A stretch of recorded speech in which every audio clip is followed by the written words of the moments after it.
Okay, so the history of the facility where Daniel Pearl currently is located is that this whole facility was at one time Birmingham Army Hospital, and it was built in the 1940s, and it received patients from World War II. So this was a veterans hospital, and many injured veterans were returned to the United States from Europe after receiving various different kinds of injuries. So our school, the district offices next door, Birmingham, Mulholland, High Tech High, Magnolia Science Academy, Valley Alternative, was all part of the Birmingham Army Hospital.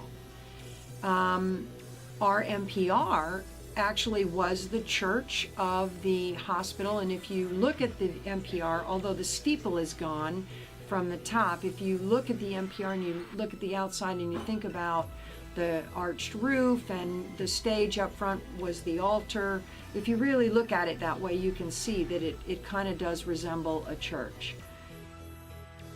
Okay, so we're talking about perhaps having ghosts on campus, spirits.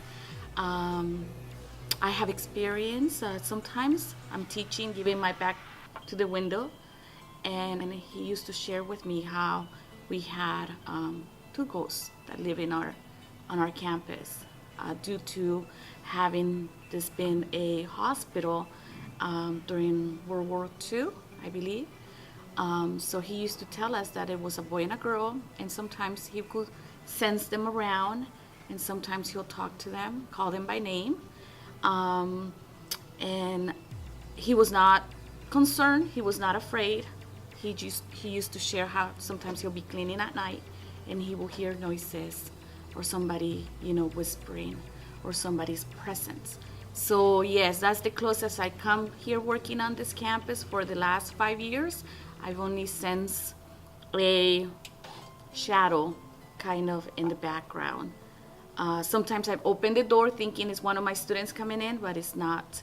There is a lot of discussion, urban legend, about supposedly ghosts being seen here on our campus. People have stated that they've had interactions with ghosts and so forth on our campus.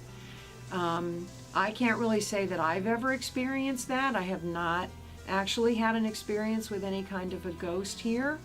So I can't really speak to that. When I was the principal at Independence, which is just on the other side of the district offices and also part of this facility, there was also speculation and a lot of discussion over at Independence about ghosts and people hearing things and things falling off of shelves in the back of the school in the evening when nobody would be back there.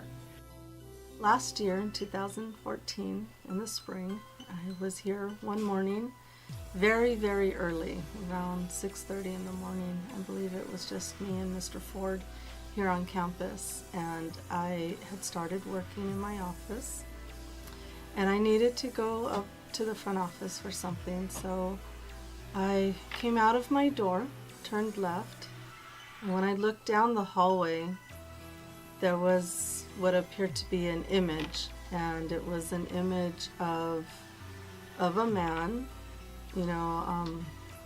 white, maybe early 30s, late 20s, and this image made eye contact with me. Him and I looked at each other for just a split second, and he was walking towards me, and suddenly when he saw me, looked like he didn't want to be seen, and he suddenly turned to the left, which happens to be into the faculty lounge, and his image just went through the door.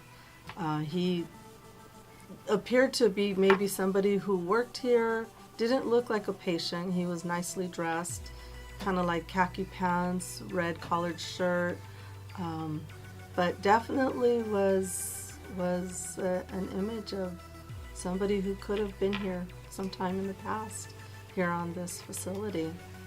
And that was our little short brief encounter.